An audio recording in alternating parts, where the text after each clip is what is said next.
Good morning, my Real News Midday TV family. Thank you so much for tuning in this morning for another news update for Monday, November 10, 2025. And I'm wishing for everyone a wonderful and productive day. And in the news this morning, police warn consumers after cow carcasses found in van in Manchester.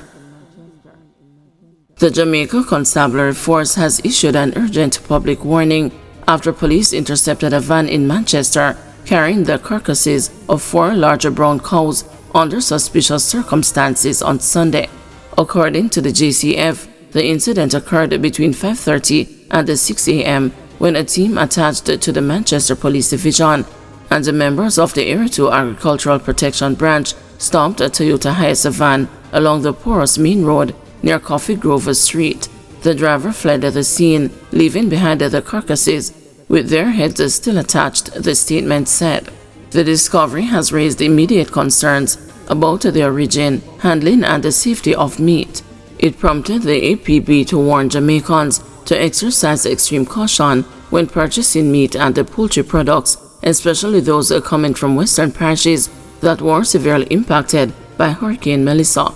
This incident underscores the potential for uninspected and improperly handled meat products to be distributed, especially in the aftermath of Hurricane Melissa, which can disrupt the supply chains and compromise the food safety standards, the JCF said. The police did not indicate whether the animals had died during the hurricane. However, the warning comes amid growing concerns about the large number of dead cattle reported across hard-hit parishes. A journalist recently questioned the authorities on efforts to deal with the issue. Meanwhile, Senior Superintendent of Police Oral Pasco, commanding officer for the APB, said his team has been working through the night to target those involved in illegal butchering and the distribution of unsafe meat. Toll collection to resume Monday after Hurricane Melissa suspension. Toll collection across Jamaica's major highways will resume at midnight on Monday, November 10, the Toll Authority has announced. The Ministry of Science, Energy, Telecommunications and Transport published the authority's update in an Instagram post on Sunday. The suspension, first implemented ahead of Hurricane Melissa's passage, had been extended to facilitate recovery and relief operations. Hurricane Melissa made landfall in Westmoreland on October 28, devastating several western parishes and leaving more than 90,000 Jamaicans affected. Jamaica's 2 toll highway networks are Highway 2000 East-West, managed by Trans-Jamaican Highway Limited, and the North-South Highway, operated by the Jamaica North-South Highway Company Limited. Nurses complain of hellish conditions at the Conroe Regional Hospital in aftermath of Melissa. As the after effects of Hurricane Melissa continues to take a heavy toll on the lives of residents in Western Jamaica, nurses at the Conroe Regional Hospital in Montego Bay, St. James, are complaining of hellish conditions on the job, saying they are forced to coexist with dead bodies as they seek to keep other patients alive. According to one nurse who did not want to be identified, there are dead bodies on the floor where she and her colleagues carry out their duties. They have found the conditions even more difficult to deal with amid the trauma they are already suffering from the horrific hurricane, which has disrupted life in almost every section in Western Jamaica. We have had dead patients lying on the floor while we are coding or resuscitating another patient next to them, the nurse wrote in a note which was seen by the news. Just yesterday, I cared for a child on the nurse's desk because there was no available bed to care for a 3-year-old whose home collapsed on him during the storm, who has only just made it to the hospital. All this while a dead man was lying at our feet, waiting to be wrapped and shipped to the morgue, the nurse wrote. According to the nurse, the general working conditions are now so bad that running water is a scarce commodity, which makes functioning in a normal way all but impossible. There is hardly ever any running water for the past 8 days, she wrote. Nurses have had to pee in cups and empty them in the toilet to avoid squatting or stooping over toilets filled with urine or feces.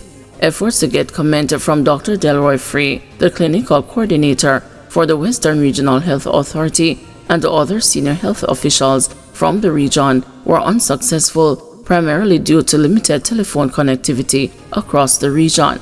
However, medical professional and a lecturer at the University of the West Indies, Dr. Christopher Gonzalo, told the news 2 days ago that under the prevailing conditions, there is a greater likelihood of the spreading of serious communicable diseases. We are likely to see a resurgence of the COVID-19, cholera, malaria, and waterborne diseases, said Gonzalo. People will need to take serious precautions as some of these diseases could cause a death. Regarding the general condition at the Cornwall Regional Hospital, there has been a major breakdown in communication, especially regarding notifying the next of kin of persons who have died at the hospital. The family of Wendy Grinion, a resident of Flanker, who died at the hospital on the night Hurricane Melissa struck Jamaica, only became aware of her death 3 days later when they visited the hospital to bring her fresh clothes and other personal items. Because there was no telephone connectivity, they were not able to inform us, so we can't blame the hospital, a relative told the news. However, we are not pleased that they have not done the paperwork to release her body so we can take it to a funeral home of our choice. It is going almost 2 weeks and the situation is becoming quite a bother. The hurricane has added to the challenging conditions that were already being faced by people seeking health care at the CRH, which is currently undergoing a multi-billion-dollar refurbishing exercise, which was sparked by a noxious fumes issue that surfaced in late 2017. Many persons are forced to spend days on chairs or on the floor on the accident and emergency department due to issues related to bed space. Mackenzie orders immediate cleanup of hurricane debris in Falmouth. Minister of Local Government and Community Development Desmond Mackenzie has ordered an immediate cleanup of debris in the historic town of Falmouth following the passage of Hurricane Melissa, which left piles of garbage and blocked drains across sections of Trelawney. Mackenzie said he has instructed the mayor of Falmouth to intensify efforts to restore normalcy, including the hiring of additional trucks to speed up the removal of waste and debris. I have given instructions to the mayor that immediate drain cleaning must be undertaken and they must hire extra trucks to assist in removing the debris out of the town of Falmouth, the minister said. They have started already, but I have said to him, get more trucks in the system to help to alleviate the conditions, Mackenzie added. The minister noted that local authorities have encountered challenges identifying a suitable temporary site to deposit the debris as the cleanup progresses. However, he disclosed the plans to seek assistance from the Port Authority of Jamaica to use a nearby location as a temporary whaley station. They are complaining that there is an area that they want to use to dump the rubbish as a whaley station, so you dump it and the trucks can come again, Mackenzie explained. I'm going to be speaking to the Port Authority to ask them to allow it because it is not going to be a permanent dump site.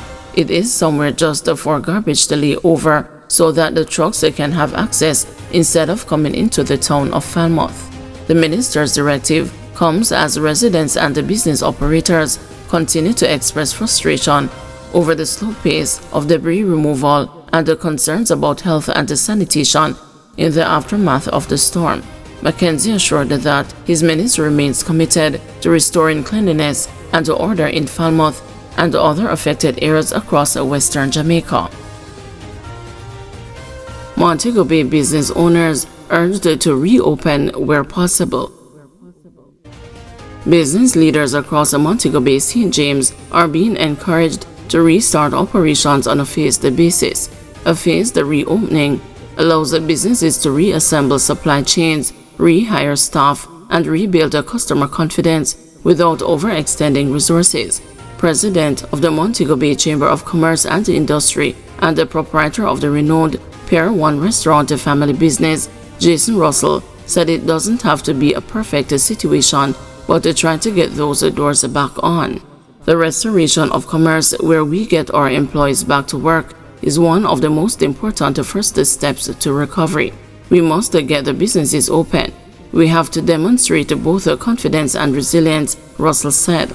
Owner of Smokey's seafood restaurant in Rose Hall, Montego Bay, Lowell Spence, echoed similar sentiments. Spence reported that his operations were severely affected by the hurricane and have since shifted to the parking lot as the business awaits a comprehensive assessment of the damage. No business sitting around and feeling sorry for yourself. My place was flattened, but I know I have to get back on my feet as quickly as possible, and that's what we have been doing here at the Smokies. Not ideal, but we are doing takeout. Our customer base has been very supportive, he shared. In White House, Snapper's restaurant has already reopened. It reported minimal damage relative to other establishments. Owner Milton Russell described a sense of gratitude for the recovery progress thus far. I am grateful not to be as badly affected as some other places, and so we are back up and running. I agree that it's important to get commerce back up and running again, Russell said. The Montego Bay Chamber of Commerce and Industry, along with its member businesses, plans to monitor conditions, provide guidance, and advocate for any necessary support from government and their partner organizations.